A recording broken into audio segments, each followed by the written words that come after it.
مخرج نمبر 1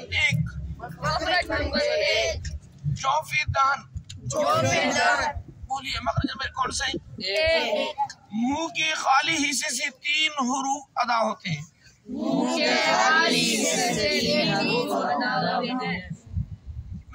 الف او یا ان کو حروف مدہ بھی کہا جاتا ہے. حروف ہوائیہ بھی کہا جاتا ہے. اس لیے حروف مدہ اس لیے کہا جاتا ہے کہ اس میں مد اصلی ہوتا ہے. ایک الف مد ہوتا ہے. اس میں کیا ہوتا ہے؟ تینوں کا مشترک مثال ہے اوذینا اوتینا. کیا ہے؟ اوذینا اوتینا. اور اس کو ہوائیہ کیوں کہتے ہیں؟ اس کی آواز ہوا میں ختم ہوتی ہے. کیا ہوتی ہے؟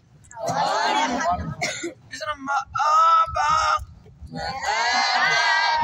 شرابا شکورا خبیرا. مخرج نمبر 2 انتہائی حلق. یعنی حلق کا وہ حصہ جو سینے کے قریب ہے. یہاں انگلی رکھ لیں. اس سے حمزہ ہا ادا ہوتی. کیا ادا ہوتی؟ حمزہ ہا. درمیانے حلق سے مخرج نمبر 3 درمیانے حلق.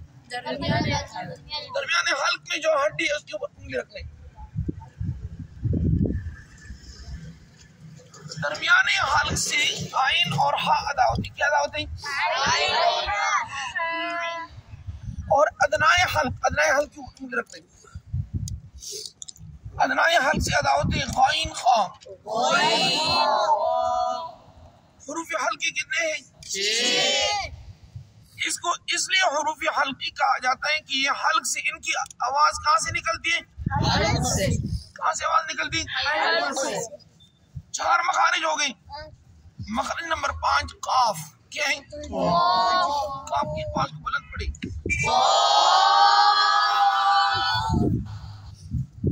جب زبان کی جڑ اوپر کے تعلق سے لگ جائے تو اس سے قاف ادا ہوتا ہے. کیا ادا ہوتا ہے؟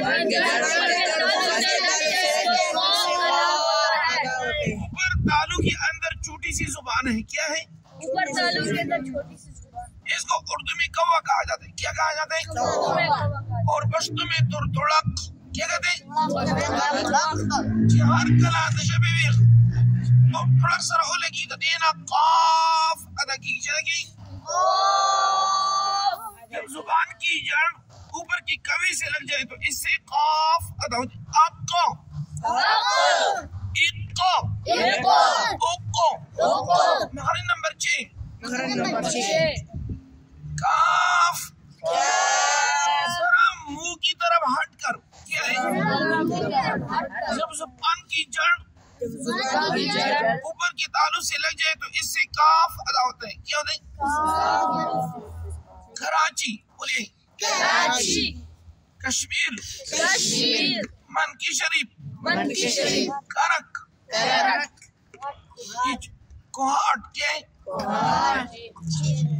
مخرج نمبر 7 جیم شین یا. کیا ہے؟ یا غیر مطلب. کیا ہے؟ اسی یا ایلین مراد ہے. کیا مراد ہے؟ جب درمیان زبان اوپر کے تعلق سے لگ جائے تو اس سے جیم شین یا ادا ہوتے ہیں. بولیے